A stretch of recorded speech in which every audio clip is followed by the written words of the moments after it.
All right, welcome everybody to another Friday night's episode of Keto Rocks Radio with your host, Jim Hobbs, and to my left or right on the screen is Mr. Brian Damage Forsythe of Kix. Hello.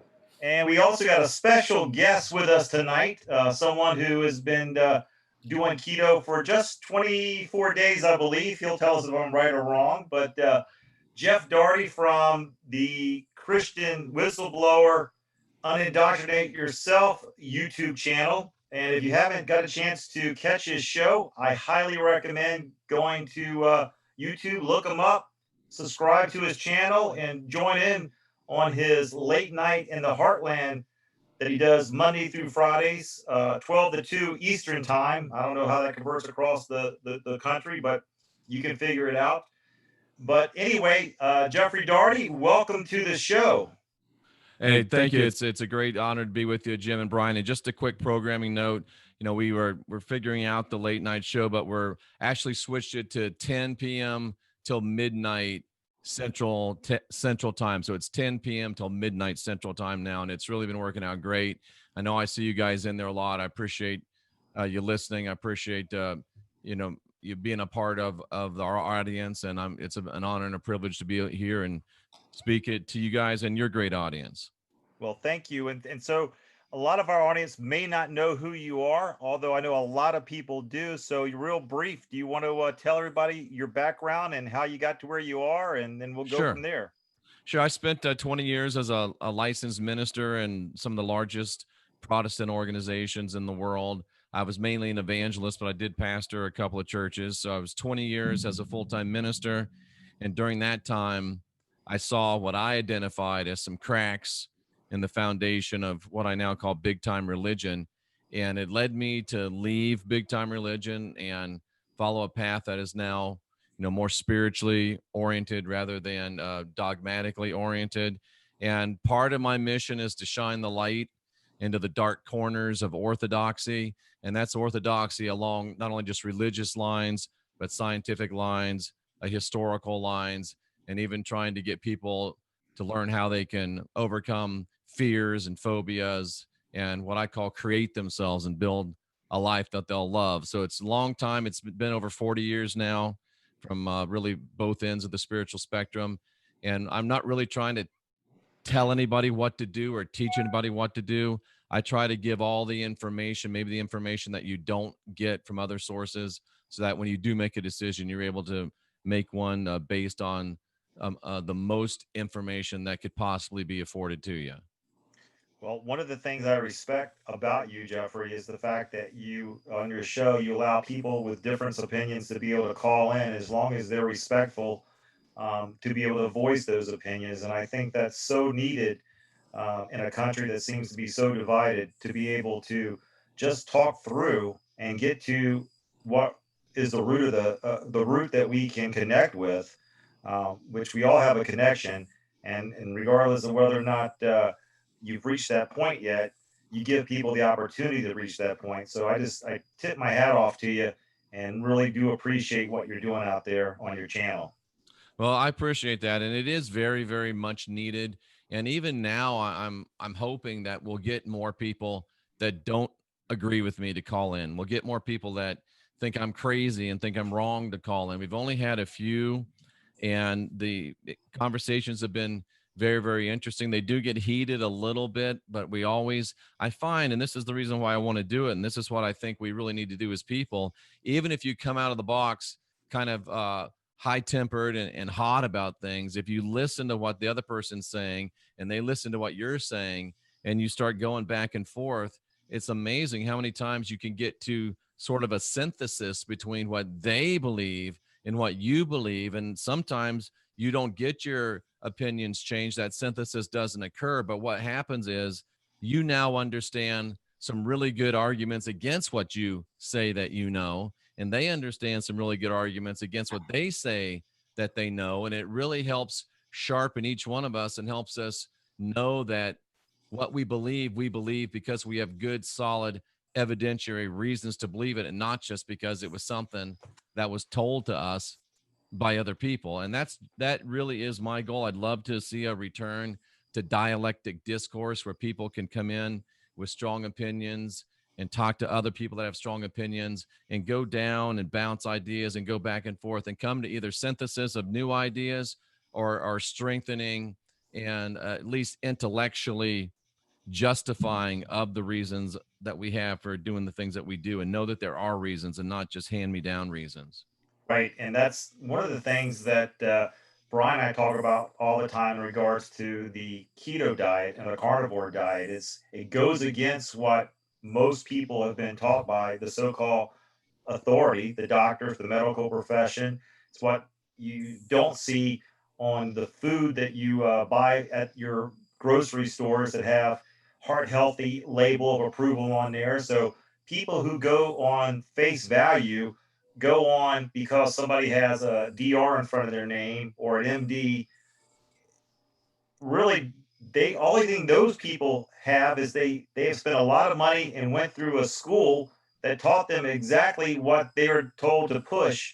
And so therefore I take my hats off for people dedicating themselves to a career in the medical profession to, to go out there and try to help people, but they're only helping people with the knowledge that they were programmed with. And for my experience is that knowledge that they were programmed with does not resonate or is in the best interest of you, the end user, which is yourself. And that's why we say all the time, you are your best advocate, you are your best physician. And it's important that you go out there and do the research. It's important that you look at the labels of the food that they're telling you to go eat and research what those ingredients are. And then I think you'll be surprised at what they're prescribing for you when they're supposed to be the so-called professionals. And there's very few doctors, and there's more and more coming out, but Dr. Ken Berry's one who we all are thankful for. Come out, he wrote a book, Lies My Doctors Told Me. I don't know if you're familiar with that book or not, but it's a great book. I'm Medical. not familiar with that one, but it's just interesting as you explain this. There's an exact analogy, an exact parallel in the spiritual / religious community too, to the clergy and the doctor that you've just drawn. Right. No, exactly. They go through seminary, and they get taught exactly. They come out, same reason. That's why I said almost everything's a parallel. And the reality of it is we got to stop putting people on a pedestal or, you know, looking at them higher or better than you when the reality of it is you are your best advocate. You have to go out there and do your own research. And not only do your own research, but experience what you are finding. And that's what I think Brian's path has led him to, and many others. I think our keto community, Keto Rocks community, the number of emails that we get from people who did not listen to what their doctor was prescribing them and they went keto carnivore, and the experiences that they're experiencing just saves their life. And they know that. Whether anybody else needs to know, it doesn't matter. That's why once you experience something, you know something, it doesn't matter what someone thinks of you or thinks about what you're doing. It no longer matters. It has no weight because you know, and only you can know that. Right. Brian, are you a rocker by chance? Yes, I am. I wanted to share, it's a funny story. You know who Chris Jericho is, right? I'm not sure. Well, Chris Jericho was a great big wrestler in the WWE, very famous. He's now in the AEW wrestling, very, very famous as well. But he is the lead singer of a great heavy metal band called Fozzy. I don't know if you know Fozzy, F-O-Z-Z-Y. I think I've heard the name, but I'm not familiar with it. Look them up. They're a great band. They really rock it out. They're a great hard rock band. They just got signed by Sony, so they're on a big tour. Just great people. But the reason why I mention it is I met Chris Jericho about 6-8 months ago. He has a podcast called Talk is Jericho, and I think it's on Westwood One. And he invited me to be on his podcast, and I happened to be near Dallas. He was in Dallas doing a concert, so we went down and we met. And Chris and I are almost the same exact size, height, almost the same exact body weight. And when I met Chris, I don't think he would mind me saying this, he was a little paunchy, he was a little heavy, and so was I. And then I didn't see Chris, we would talk, but I didn't see him. I saw him, turn on the TV and saw him about 4 months later, and he's ripped. I mean, he's ripped. He looks fantastic. I text him, I'm saying, dude, you look great. And he inspired me to say, hey, look, I got to do this. I've done a lot of water fasting, just water fasting, really, really fast results, but I don't feel great on it. And the results don't tend to last. My stepfather had done, lost 64 pounds doing keto, 1 meal a day, keto and some fasting. And he's managed to keep it off. So that's what I decided to do. And now I'm in, I think it's actually day 25, Jim and Brian. And I've lost right about 20 pounds, but I feel better than I've ever felt. I'm more alert than I've ever been. To me, I really think, and I don't know enough about this yet. I'm going to wait another maybe month, but I think there's a carbohydrate conspiracy in this country, and they want us running on carbs because even when we think we're running good, we're not running as good as we can on ketones. Because I am better, strong. I'm like, you guys might be old enough. I'm like Steve Austin, the $6 million man. I'm better, stronger, faster. Yeah, I Yeah. think I'm 56 years old. Brian just had a birthday. Brian, you 63? Yep. You are not. Yes, I am. You look great, brother. You look great. I need to know what your secret is. Meat. Eat meat. Ain't that the truth? And good fatty meat. I'm sure you guys know who Butter Bob is on YouTube, right? No. I have not. Dude, you should look up Butter Bob. His little catchline is butter makes your pants fall off. And he talks about, eating the way we eat and that fat is not your enemy, that carbs are the thing that you don't want. And I'm telling you, man, when you get a good marbled piece of meat and you eat it and it's got the good fat in it, it's amazing. I think that's the way our body is meant to be fueled. And I was a guy that was a vegetarian for about a year and a half for, moral reasons. I don't really like eating the animals. I don't really like eating meat. But unfortunately, it's just kind of the reality of this world that we're now living in that, death and consumption is part of it. And I think if we give the proper reverence and thanks to, and honor the cycle that we have to do what we have to do to be optimal. Because I know I'm doing a lot better to help this world when I feel optimized than when I feel some degree of crappy when I'm not eating this way. Yeah, exactly. Like, I was never vegetarian, but I was pescatarian for years. Yeah. I would only eat fish, and I started getting healthy, and I got somewhat healthier, by exercising and working out, and but then I discovered keto, and like you were talking about, your friend, the wrestler guy. I saw a difference right away with the keto. Like the softness of my body started to go away, and then when I went full on carnivore, that's where for me everything kicked into overdrive because I don't think I was getting enough protein before I started eating meat again. And as soon as I started doing that, it was like night and day, and that feeling of like you're describing having more energy, it even kicked up a couple more notches when I went to carnivore. Yeah, to me, the difference is almost night and day. And all I can really attribute it to is, of course, I'm not eating any of the processed foods. I'm trying to get as close as I can to 0 carbs per day. Now, I do have some coffee. So, and I use heavy cream. There might be, maybe a carb or two over the day in that, but I do everything I can to be at 0 carbs. So I know I'm in ketosis. I check it. I know that I am not burning carbs. And I mean, that's why I started this late night show. I was going to bed about 10 o'clock at night and being tired, sleeping what I thought was too long till about, 8, 9 in the morning. But now I had so much energy. It's 2 o'clock in the morning and I'm still running on full speed. And now I go to bed after our late night show. I usually get to bed by about 1:30 or 2 a.m. And guess what? I still get up at 8 or 9 and I still feel super fantastic because I'm telling you, there's no doubt about it. And it's only been, 25 days for me. That's why I'm going to wait for a longer sample. But I can't see myself ever leaving this lifestyle because it is just, it makes me so optimized physically. And that helps me be optimized mentally and spiritually as well. Yeah, that's exactly what motivates me to keep going. Yeah, we say save the veggies for the animals, eat meat. Now, the one question I have from you guys, and I know that you probably cover this and it's a dummy question, but I'm not eating any carbs. I'm not eating any carbs. What happens when Thanksgiving comes and there's that piece of pecan pie there that I love. What do you guys recommend in those situations? Well, I tell you what, we've talked about this, and I typically, my wife, literally, she's keto with me. We're more ketovore or carno keto.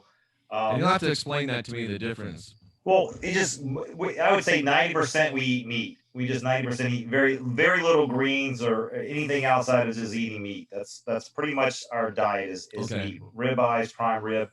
But in those occasions where you're talking about Thanksgiving or Christmas, we literally buy the ingredients that are keto friendly and make our own dessert. So we show up with, like Brian just made a cheesecake. My wife makes a pecan pie and cheesecake and key lime are probably my three favorite And they're desserts. keto?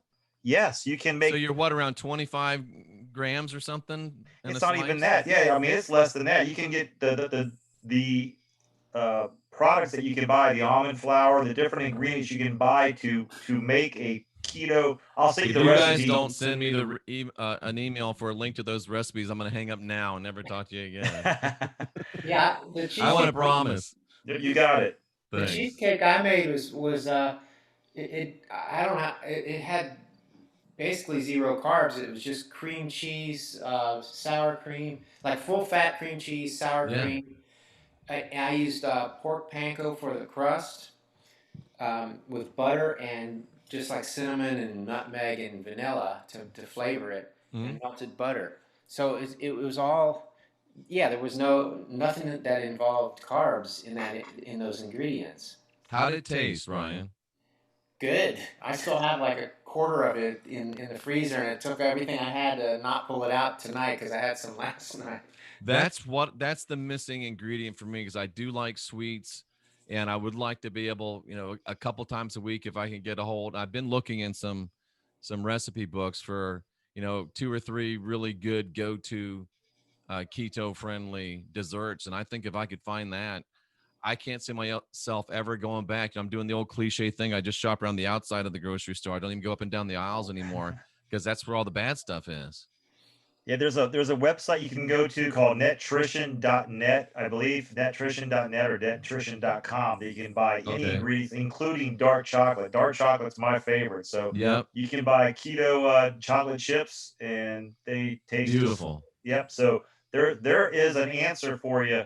If there's if there's a door to open, you can open that door to eat the right way. And Almost my any. wife is a wonderful cook, so I know that she can make it work. There you go. Well, I will send you the recipes Thank for you. dessert, so you can That look pecan those up. pie would be a lifesaver, I'm telling you. No, I hear you, brother. I know. Ryan, I know it's off the subject, but tell me a little bit, if you don't mind. I know it's your show, but tell me a little bit about your rocking. My rocking. Yeah, man. Well, I've been doing it my whole life. Uh, I Are you in a started. band now?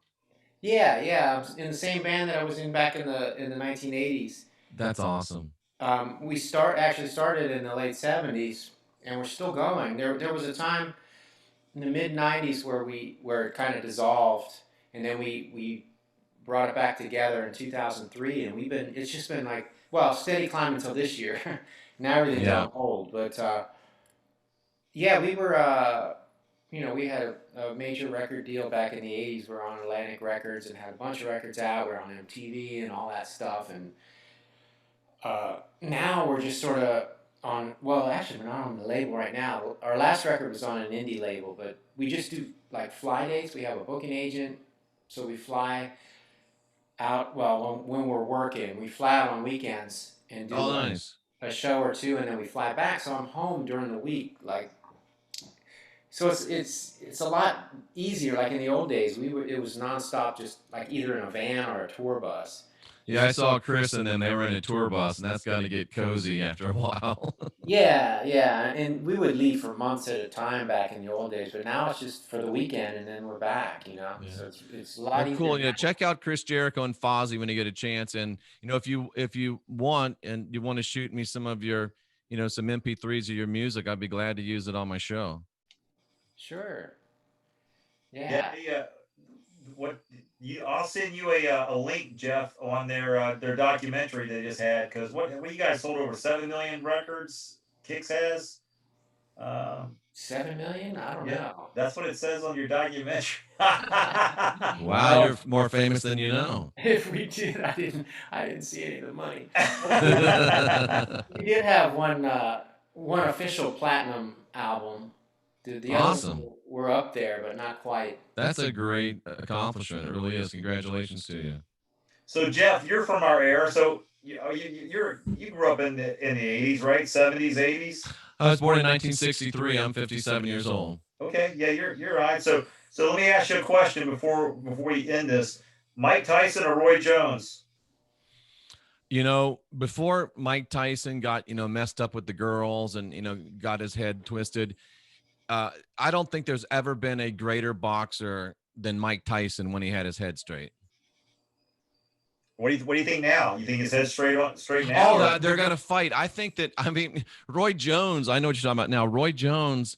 I saw him in an interview, and he's like, they were watching Mike train, and he's like, I might have made a mistake doing this fight with Mike because Mike is taking it really seriously, and I don't think Roy was taking it all that seriously. So, I hope that Mike doesn't kill him. I hope Mike remembers that it's an exhibition, but I think Mike is going to take him out in short order. I really do.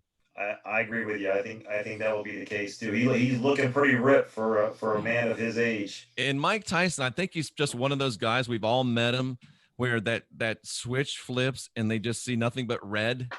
And I think that's Mike. The flip switches, he hears ding, ding, ding. It doesn't matter if it's an exhibition or not. It's just Iron Mike Tyson rides again. And I would not want to be Roy Jones. I hope he's getting a good paycheck because I don't think it's going to be a fun night for Roy. I really don't. Well, it's an autoresponder. I mean, he's been ingrained and he's been indoctrinated with he hears that bell, what to do. And I think he's got his head screwed on straight. I think he's overcome a lot of his demons, so-called, whatever you want to call those. But I think he's on the right path. I think he's having more fun now than he's ever had in his life. I do too. And Roy Jones, make no doubt, he was a great boxer, and he's obviously a guy that's still in great shape. But I really do think Mike is going to make short work of him. Yeah, I totally agree with you. So let's get back to keto for a second. So please. No, so, I drink. You guys are going to tell me not to drink coffee on keto, aren't you? No, I'm not. Brian's drinking bulletproof coffee all the time. I see the shirt. I see the bulletproof coffee shirt. Boom. Okay, I didn't mean to cut you off, Jim. No, you're good. You're good. No, coffee's good. One of the things that I had to admit myself that whipped cream, and I had heavy whipping cream in any dairy product I was putting in my coffee. I noticed that my stomach, my intestinals wasn't reacting like it should. So Brian got me to encourage me to get off of the dairy and to start adding Redmond salt to it. And it's amazing how much more flavorful the coffee is, and how what kind of salt? Redmond salt. Redmond real salt. Redmond real salt. There you go. Redmond real salt. And you just put that in instead of the heavy whipping cream. I do, and it's amazing. Brian's probably going to go. I will try it. I will try it because I am guilty of the heavy whipping cream. I'm not even going to lie. Yeah, no, I was no sugar, nothing like that, no sweeteners, just the heavy whipping cream. Yep, and I was too. There it is. There it is. Before. Real salt, Redmond real salt. Okay. It's from Utah. It's from ancient seabeds under the ground in Utah. So it doesn't have all the pollutants that like actual sea salt has. Right. It doesn't make sense to put salt in your coffee, but I'm going to try it. I'm going to trust you. Well, I use butter. I still use butter in my first cup in the morning. I'll put butter in my coffee. It's sort of the bulletproof version, but I don't use the MCT anymore. But I do put a pinch of salt in there with it. But speaking of salt, that's another thing, a tool that I use, especially a lot more when I was early on in keto, is I balance out sweetness with salt, and you can use half the sweetness and put salt in with it, and it almost enhances it and makes it taste like it's sweeter when it's really you're really getting the salt. That's fascinating. And I even substitute, like when I wanted something sweet, sometimes I'll just eat something salty, and it would take care of the craving. That's interesting. I kind of experienced that because I was really wanting something sweet. And again, my stepfather said he doesn't like them, but he knows a lot of people that are on keto will eat pork rinds. You guys ever eat the pork rinds? Oh yes. I got And I got a whole all the pantry full. time. I ate a pork rind. And I'm like, I'm going to hate this. And I ate it, and it tasted delicious, and it did take care of the craving. Yeah. And another thing you can do with the pork rinds is you can get you got to make sure you're getting the right kind, but you can get pimento cheese or cream cheese with chives and onions, which are, I think, got 1 carb in it, and you can use that as a dip. And so you can, watching football or just snacking. Yeah. It's a great I snack. see Look it, at- Brian. I see it. That's My what- wife is so smart that instinctively, we don't know this, but she just said, you know what? We got this sour cream here. There's hardly any carbs in that. Let me just dip a little. And that's what she's been doing. And yeah, I'll have to try it out. Now, is she doing that with you, Jeff? I didn't ask her to. I didn't, even suggest that she do it because she looks beautiful, has a great figure anyway. But she has been doing it with me, and I have noticed that she has lost some pounds. I didn't think it was possible for her to look better, but she does look better, and I think she feels a lot better. And I've noticed, obviously, we sleep together. She's sleeping a lot more soundly. She's not stirring, and she's waking up much more refreshed. She's not taking naps during the day. So even though she wasn't in any sense overweight, the keto lifestyle has really been beneficial to her. And I think she's even a little bit surprised. Like, we went out to dinner today, and you can't go out to dinner. We did. We just had, we had a nice piece of steak. We had a nice salad, and we just didn't have, the crackers, and we didn't have, The dessert. croutons, right? Yeah. And it was really, really enjoyable. And I think it really is the perfect lifestyle. And I think the reason why there's so much, either number one, you don't hear about it, and number two, there's a lot of opposition to it, is because it really is going to help us become better, stronger, healthier people, mentally, physically, and spiritually, the more people that can adopt this way of living. Absolutely, absolutely. One of the things you said that you went to a 1 meal a day keto. So were you at 1 meal a day before you went keto? Because that's No. very unusual. So you just jumped right in and said, "Hey, I'm doing 1 meal a day keto." I just jumped right in doing 1 meal a day keto. I eat about 4 p.m. I'm done eating by 5 p.m. and I'll have that one meal, and that's it. One thing that I'll throw this out for your discussion. One thing, again, my stepfather told me as a hack, I'll get sparkling water, 0-carb sparkling water, and put a little lemon in it. And that, if I'm ever hungry and I drink that, I'm not hungry anymore. Awesome, awesome. So I mean, you're pretty much doing intermittent fasting. So you're doing a 1 or 2 hour window and have 22 hours of just totally fasting. That's Yeah, absolutely. I always have to be over 20 hours fasted, but usually I'm trying to get more like 22. But yeah, absolutely, that's the way you do it. And I don't cheat, but if I was at a place now, because cheating, your insulin's going to go up no matter what you're eating, even if it's good stuff. So if I ever do cheat, and I haven't yet, but I can just see if I ever do cheat, maybe it's going to be a pork rind or something, so I'm not going to blow things out. But when I get off, do you think, as experts in this, obviously more than I, is this 1 meal a day keto sustainable for the rest of my life? 100%. I believe so. That's my opinion. I'll let Brian give you his opinion. Yeah, I've been doing 1 meal a day for close to 2 years. But Wow. And you look great. I mean, you look like you're 43, literally. You don't look like you're even near 63. yeah, I don't feel 63. I can tell by the way you walk around. I'm like, this guy is not. I was watching you walk around. I can tell you're barefoot and you're just cruising around. You're moving freely, and I mean, that's a testament. A 63-year-old dude. Wow, I'm impressed. Wait till you see one of their shows and see how much energy they have. I'll That's bet. even I'll more bet. It's amazing. like making Mick Jagger look laid back, huh? Yeah. But what was I starting to say? Now I'm feeling 63. No, we were talking about is it sustainable 1 meal a day long term? Yeah. I pretty much do it on 1 meal a day, but I also it's not like a rule. Like sometimes especially if I'm traveling, like on a show day or something, you know, I might, if we have like sound check in the afternoon, I might have like an early meal, like around 1 in the afternoon, and then I'll have some smaller thing later, like after sound check, depending on what food is available. But you know, so I'm not like, it's not set in stone, like one meal a day, no matter what. It's just like, you know, I kind of let my body guide me, but it's usually one meal a day because that's all I can handle because I eat a lot, and I don't count calories or any of that stuff. I just eat until I'm full. Yeah, you got to see his Brian's got his own cooking channel. You should see he eats a 3.5 pound Tommy Hawk or a I 1 pound ribeye. didn't finish it though. Yeah, well, Wow. I eat till I'm full too, but I found that I can't, like, if I get a nice ribeye, I can't eat the whole thing. Yeah, when I first started, I had trouble finishing, especially when I went to carnivore from keto. There were nights when I couldn't get through a whole ribeye, and I was like, "Oh man, what's wrong with me?" Exactly. I'm saying the same thing, Brian. But that's all it is. It's your body telling you that's enough for now. But you know, eventually it opened up, and then I could eat more. And some days I can't eat as much. You know, it just depends. You know, I just try to follow the signals of my body. Absolutely. Did you see, and is this mainly temporary? Did you see a big change in your body's elimination habits?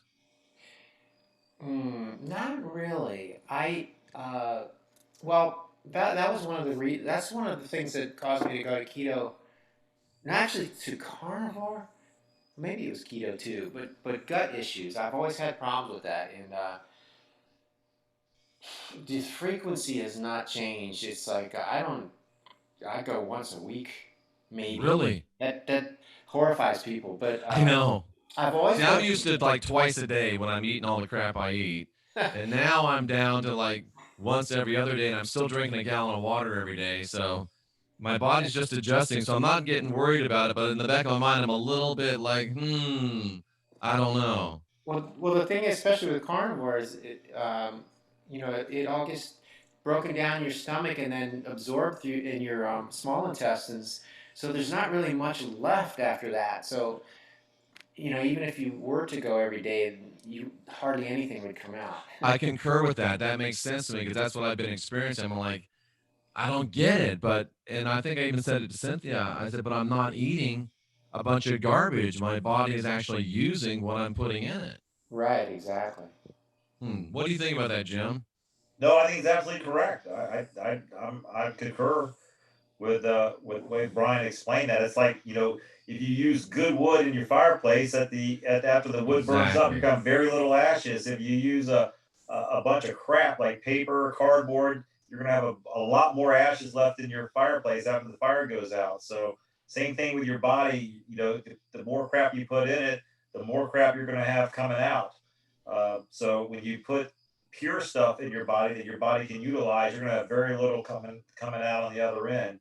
And So to follow your analogy there, Jim, if you're using a high quality, we have pellet stove. If you're using a high quality pellet, not only do you not get the ash, but you get a lot better, cleaner, burn. and Yep. hotter burn. And that's exactly the way I feel like when I'm eating, the way I'm eating now. I mean, I've said it to Cynthia several times. I almost feel like the manic on the manic depressive part, but there's no depressive. It's just, this is the way we're supposed to feel. This is the way I'm supposed to run. This is the way we're built to run, and we've just allowed.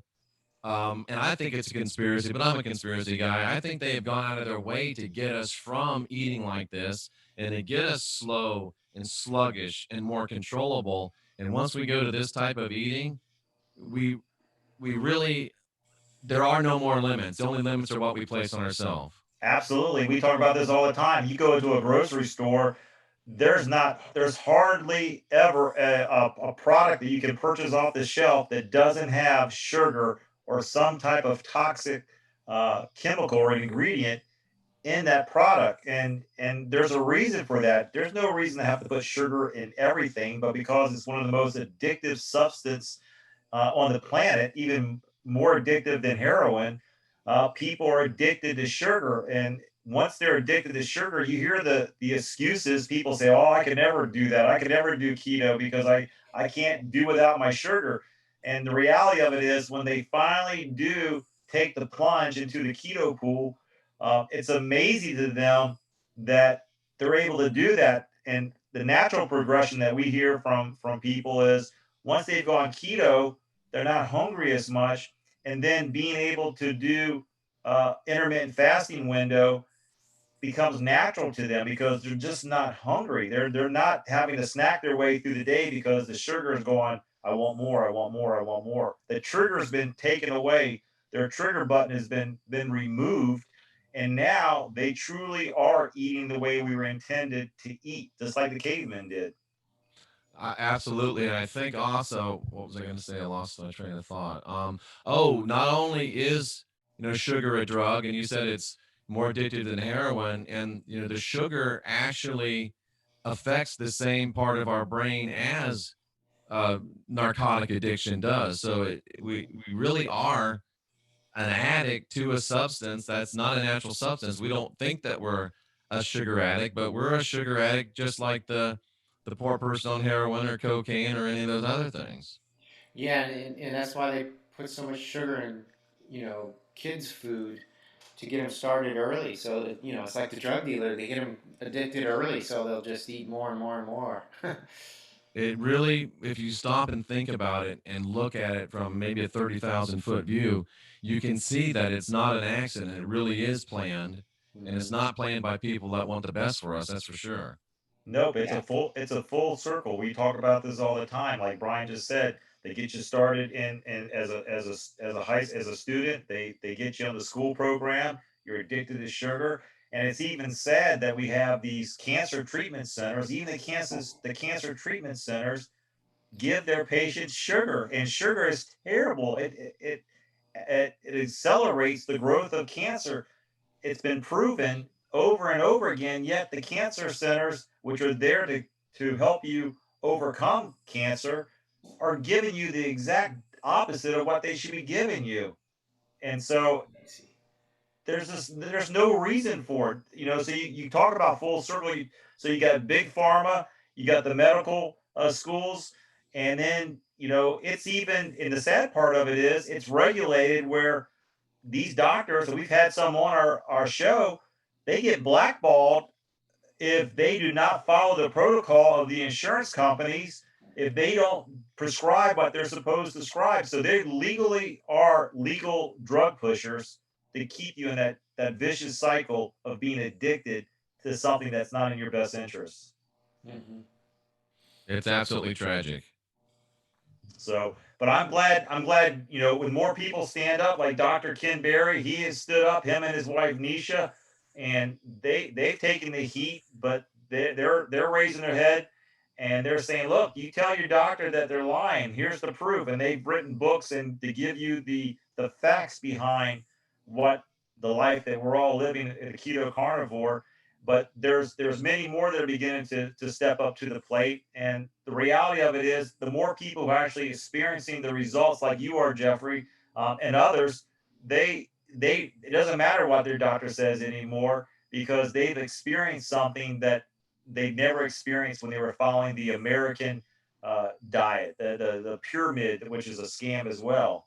Right. And it's, a lot of times you're not even seeing your doctor anymore. So you don't hear from them anyway because Well, you're that's feeling true. better.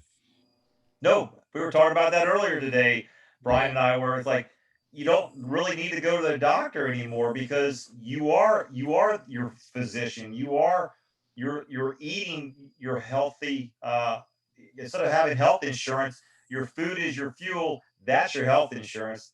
Eat the right foods. That's your health insurance. Yeah. Absolutely, no doubt about it. I know I'm glad that, I got the nudge from my stepfather and, he put me on to, Dr. Berg and some of those other guys. And I'm glad I'm down this path. And like I said, I'm only, just shy of a month in it, but I don't see me ever going back. I would love, usually when I water fast, I'd lose weight almost double what I do with what I'm doing now with the one meal a day, but I didn't feel half as good. So if it takes me a little bit longer, I want to get down.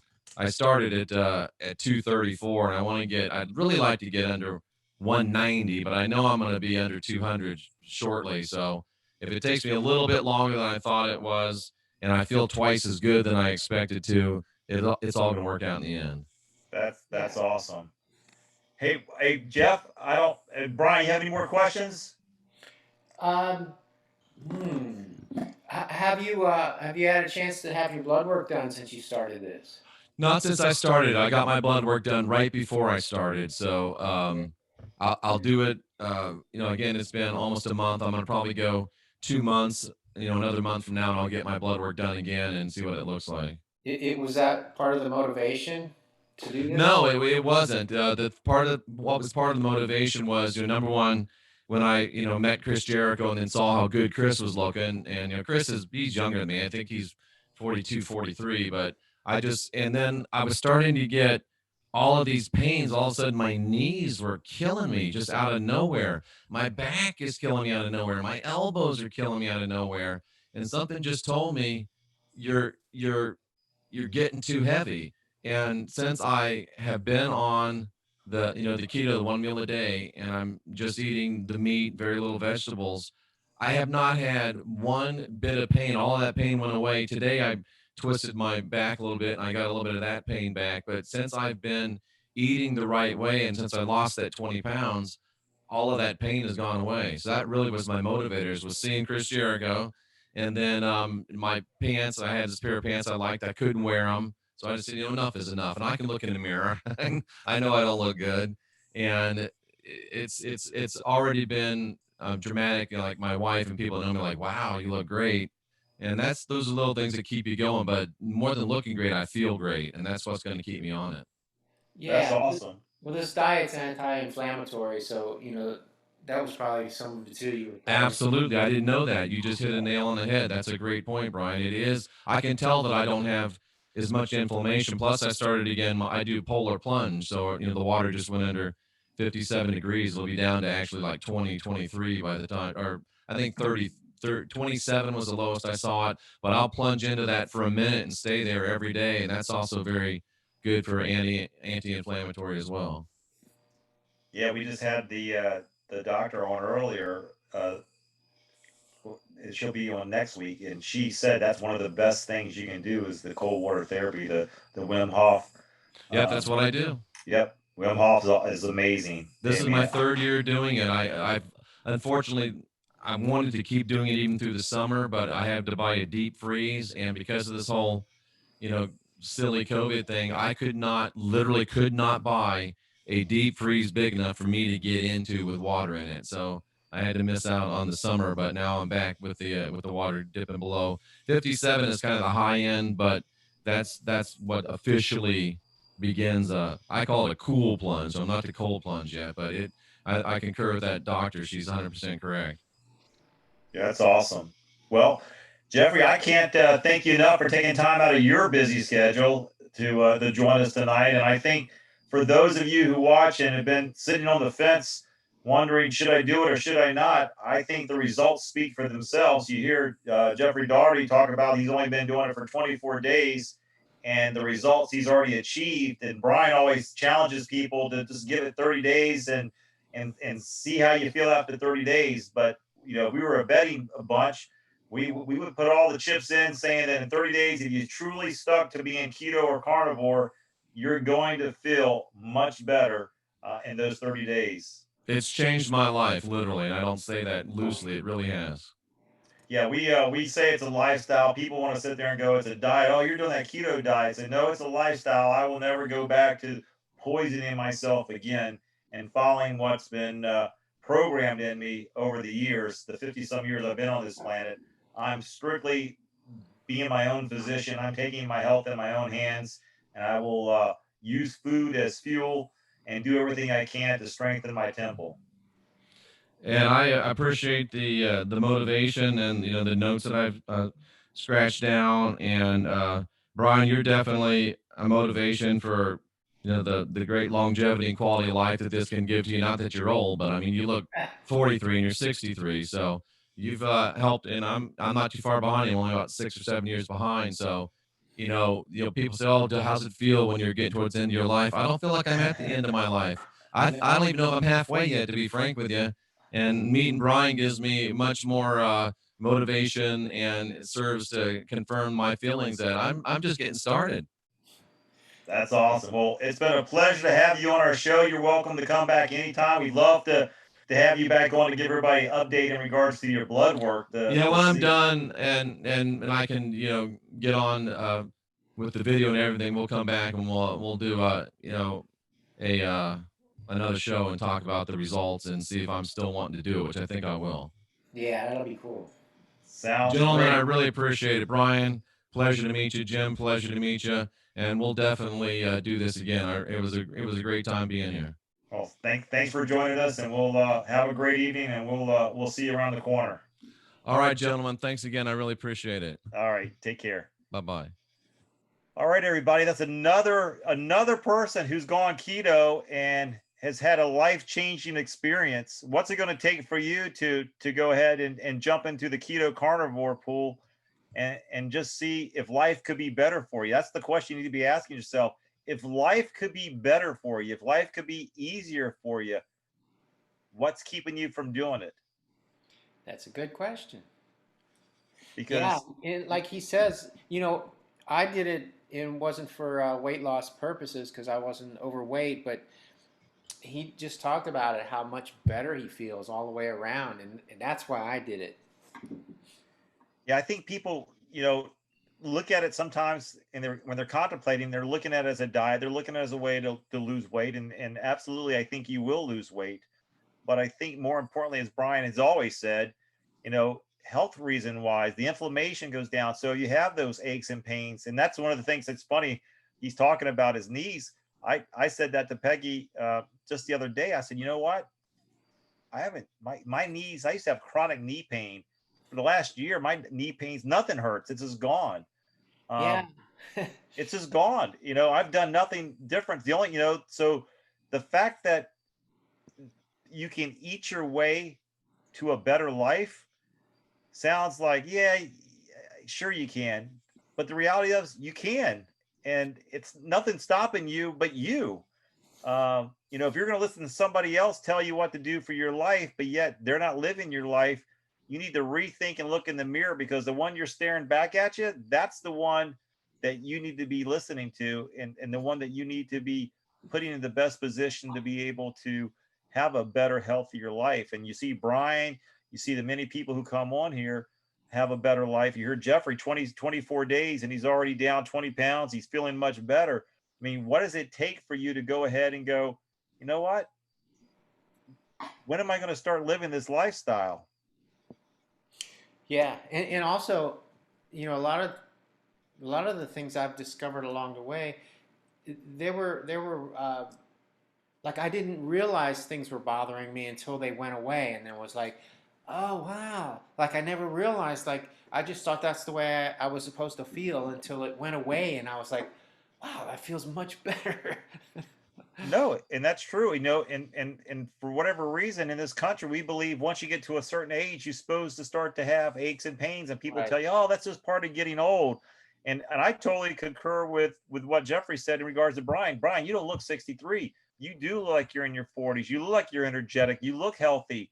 And the fact that, you're 63 years old, I think people need to realize, we were talking about Mike Tyson earlier. Look how great he looks at his age, and how Tony is. He's going back into the ring. I mean, in 2020, what's impossible has become impossible, and it's become impossible because we're taking off those borders, those speed bumps that been programmed to us.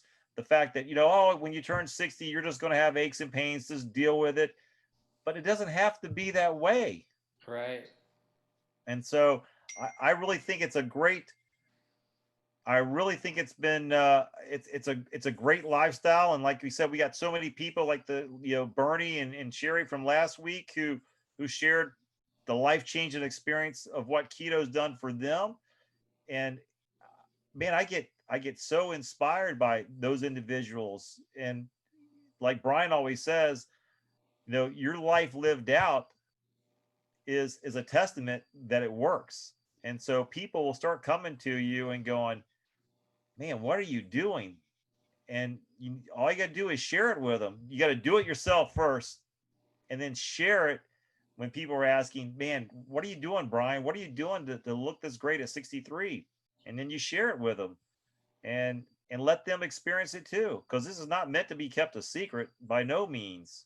No. And Yeah, so lead by example. And then when they ask for help, help them. absolutely. Well, it's been another great episode. We thank you for taking your Friday evening and joining us. We look forward to seeing you guys next week. We actually got a great guest for you next week. We got Mary Ruddock, and she'll be coming to us live, or not live. She'll be coming to us from Athens, Greece. And when I say this, I think Brian will concur. She's got a ton of information that you can apply to your life immediately to strengthen your immune system and to kind of alleviate the fears that that you may have in regards to viruses. I know it's I'm looking forward to that show airing, and I think you will greatly benefit it. So join us next Friday for that show, and I'm gonna let Brian finish up with whatever's on his heart. Well, let's see. Hey, I made some more ice cream. That's what I wanted to bring up. That's what we meant to share with Jeff. I saw you just posted that. So the coffee, the coffee espresso ice cream. Yeah, I didn't do a video or anything because I've already done one for the ice cream, but this batch turned out phenomenal. So I had a little bowl of it and then put the rest in the freezer, but man, it's like I can't even explain it. It's more espresso, kind of a dark chocolate espresso taste to it this time. It turned out really good. So have you finished off your cheesecake? No, I didn't pull it out of the freezer. It's the last chunk is still in the freezer. I got to tell you, I did tell you this earlier, but the weekend we had it at the Plaza at Colonial Beach, and we had a keto dinner. And Miss Soon, by the way, just thank you very much for your hospitality, for being such an awesome host to us. But she cooked us a keto dinner that Sunday, I think Sunday night it was. And then she goes, "I have a dessert for you, Jim and Peggy." And Peggy's like looking at me. She's cringing, like, we can't have desserts. And she breaks out this cheesecake, and I was like, and we've been talking about cheesecake for the last couple of weeks. So Right. Peggy looks at me, and so I dipped into it, and she goes, "Oh, this is made from a bakery. It's very little carb, very low carb. It's keto friendly, Mr. Jim." And so I tasted. I didn't taste any sugar in it. It was very lightly. I mean, I'm sure it had some in it, but it was very. I mean, oh my goodness, Peggy and I ate that. That was the best thing we've had in a long, long time. I have to admit that cheesecake was delicious. So, but I appreciate the thought. But it's probably like the cake you had that night for your birthday dinner that your friend took you out. You said it wasn't very sweet. This one wasn't very sweet. I hardly could taste the sweetness. Yeah, it was just very mildly sweet. That's kind of like the one I made. I used about a third of the. I used a pure monk fruit extract for sweetener, and I used about a third of what they said to use. So it's just a hint of sweetness. It's Yeah, perfect, actually. wow. Yeah, I'm looking. I saw somebody else did a cheesecake in our group, and oh, Sherry did it. Sherry did the cheesecake. That's who I'm thinking of. Sherry Montgomery did it. So she like hers turned out really well. So I'm gonna have to get to work with Peggy, and we're gonna have to make one ourselves, and maybe have some espresso ice cream. You'll have to send me your recipe, Brian. And Yeah. and but wanted to just Oh, I was gonna say I actually wrote it down this time, so I can. okay. Please send it to me. Yeah. And by the way, everybody, I know we've been talking about this, but we actually do have a location where we're going to do a weekend keto summit. Brian and I were talking about this earlier today. We don't have the dates confirmed. Could be anywhere from March or in August. But once we get those dates, it's going to be a great intimate setting. I'm going to have maybe a 15, 20 people max, and it's going to be hands-on. It's going to be, we're going to have some great guests, but it's gonna be a lot of fun. And being able to, maybe Brian, you can do your ice cream. Maybe you can make your ice cream during this keto summit. Someone can make the cheesecake, and of course we're going to have ribeyes, and we can, we'll do some of the. It's got a pool. We can do some of the cold Wim Hof cold water protocol, and the breathing, and it'll be a great weekend. So we do have that coming. It's just so you guys can budget for it. It's probably gonna be about $400 a person, but that includes everything. So for 2 days, you're gonna have lodging, your food, and have a great time. So anyway, I know someone's gonna let Brian wrap it up with whatever he's gonna say, and here we are still talking. So Brian, I'll let you close this out. Like always, eat your meat. We'll see you next Friday, everybody.